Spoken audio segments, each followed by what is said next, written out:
পঞ্চম শ্রেণীর প্রিয় শিক্ষার্থীরা সবাই কেমন আছো? আশা করি সবাই ভালো আছো। তো এই ভিডিওতে আমরা নিয়ে এসেছি তোমাদের 2026 সালের নতুন বই বিজ্ঞান বইয়ের প্রথম অধ্যায় জীবের আবাসস্থল। এই অধ্যায়ের বিস্তারিত একটি ক্লাস। তো এই ভিডিওতে তোমাদের আমরা এই অধ্যায়টির অনুশীলনীতে যতগুলো প্রশ্ন রয়েছে সবগুলো প্রশ্নের উত্তর বিস্তারিত এই ভিডিওতে আমরা দেখাবো।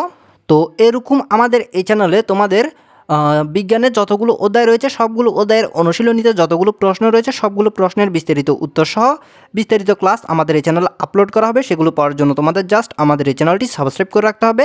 তোমরা এই ভিডিওতে কালো বাটন একটা সাবস্ক্রাইব বাটন দেখতে পাচ্ছ, সেই বাটনটিতে ক্লিক করে অবশ্যই চ্যানেলটি সাবস্ক্রাইব করে রাখবে। তো শিক্ষার্থীরা, এখানে আমরা দেখতে পাচ্ছি সূচিপত্র।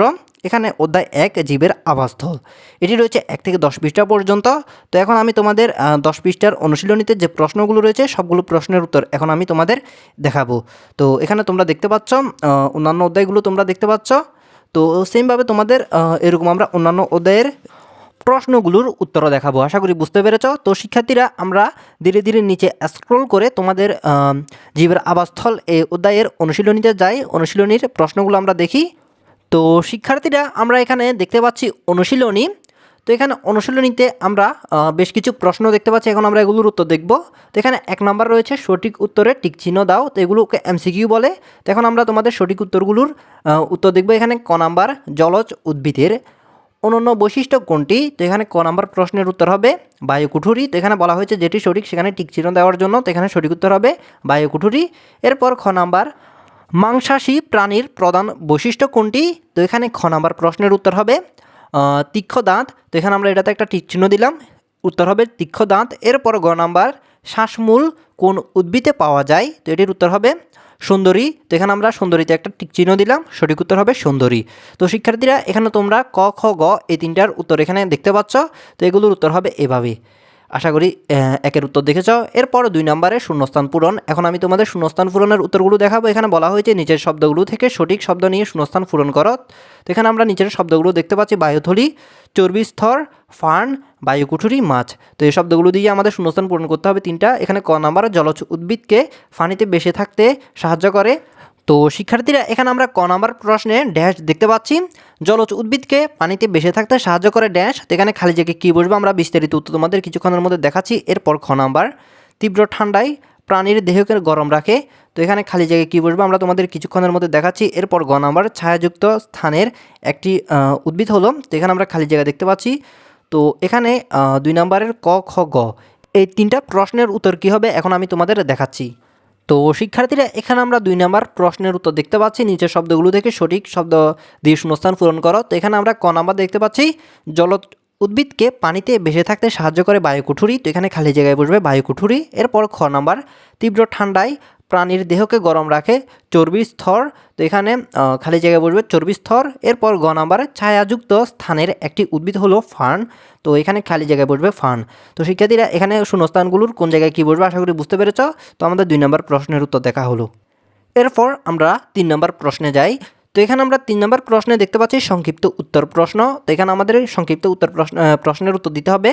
তো এখানে আমরা 3টা প্রশ্ন দেখতে পাচ্ছি। 1 নাম্বার, ক নাম্বার, জীবের আবাসস্থল বলতে কী বোঝায়? তারপর খ নাম্বার, স্বাদু পানির পরিবেশ বেশে কী ধরনের প্রাণী ও উদ্ভিদ থাকে? তারপর গ নাম্বার, জলজ প্রাণীকে কী ধরনের অভিযোজন ঘটে, অর্থাৎ জলজ প্রাণীতে কী ধরনের অভিযোজন ঘটে। তো এখানে আমরা ক, খ, গ 3টা প্রশ্ন দেখতে পাচ্ছি। এখন আমরা তোমাদের এই 3টা প্রশ্নের উত্তর দেখাবো।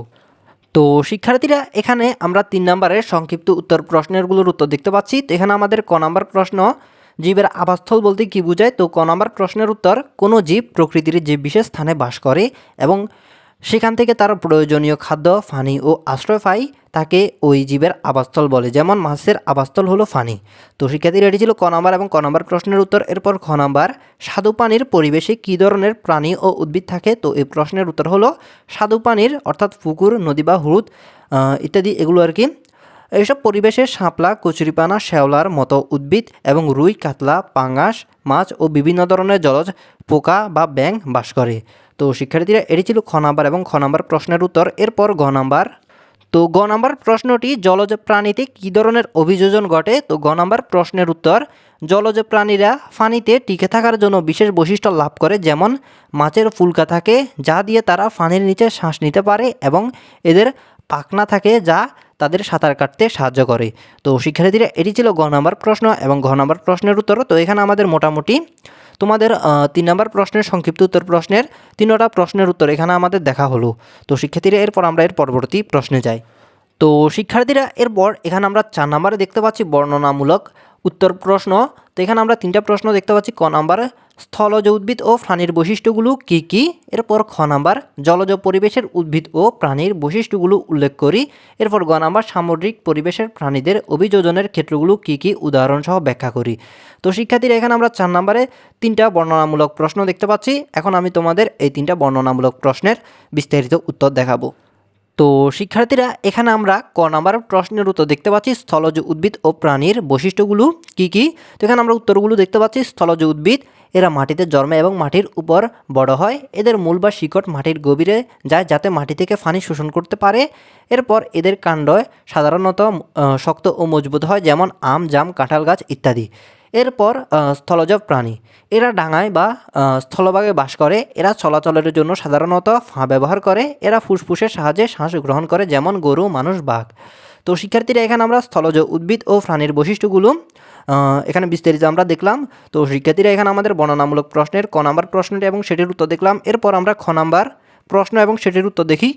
তো শিক্ষার্থীরা এরপর এখানে আমরা খ নাম্বার প্রশ্ন এবং সেটির উত্তর দেখতে পাচ্ছি জলজ পরিবেশের উদ্ভিদ ও প্রাণীর বৈশিষ্ট্যগুলো উল্লেখ করি। তো এখানে আমরা দেখতে পাচ্ছি জলজ উদ্ভিদ এরা পানিতে জন্মে এবং পানিতে বেড়ে ওঠে। এদের কাণ্ড ও পাতা অনেক নরম হয়, যা পানির স্রোতে ভাঙে না। এদের শরীরে বাতাস চলাচলের জন্য ফাঁপা জায়গা থাকে, যা এদের পানিতে বাঁচতে সাহায্য করে, যেমন কচুরিপানা, শাপলা। তো শিক্ষার্থীরা আশা করি তোমরা এখানে একটা জিনিস খেয়াল করেছো, এখানে আমি তোমাদের প্রশ্নগুলোর উত্তর একদম ছোট করে দিয়েছি যাতে তোমরা সহজে মুখস্থ করে নিতে পারো। তো এটার জন্য তোমরা অবশ্যই এই ভিডিওতে একটা লাইক দিয়ে যাবে, কারণ তোমাদের এই প্রশ্নগুলোর উত্তর আমি খুব ছোট করে সুন্দরভাবে বুঝিয়ে দিয়েছি যাতে তোমরা পরীক্ষায় সুন্দরভাবে এগুলোর উত্তর দিতে পারো। আশা করি বুঝতে পেরেছ। তো শিক্ষার্থীরা তোমাদের খ নাম্বারের বাকি অংশ আমরা জলজ উদ্ভিদের বৈশিষ্ট্য দেখেছি। এবার জলজ প্রাণীর বৈশিষ্ট্য দেখতে পাচ্ছি। এরা সারা জীবন বা জীবনের অধিকাংশ সময় পানিতে কাটায়। অধিকাংশ জলজ প্রাণী যেমন মাছ ফুলকার সাহায্যে শ্বাসকার্য চালায়। এরা চলাচলের জন্য ফাঁকনা বা লিপ্ত পথ ব্যবহার করে, যেমন মাছ, চিংড়ি। তো শিক্ষার্থীরা আমাদের খ নাম্বারের প্রশ্নটির সম্পূর্ণ উত্তর দেখা হলো, অর্থাৎ খ নাম্বারের বর্ণনামূলক প্রশ্নটির সম্পূর্ণ উত্তর দেখা হলো, প্রশ্ন এবং উত্তর দেখা হলো। এরপর আমরা ঘ নাম্বার প্রশ্ন এবং সেটির উত্তর দেখি।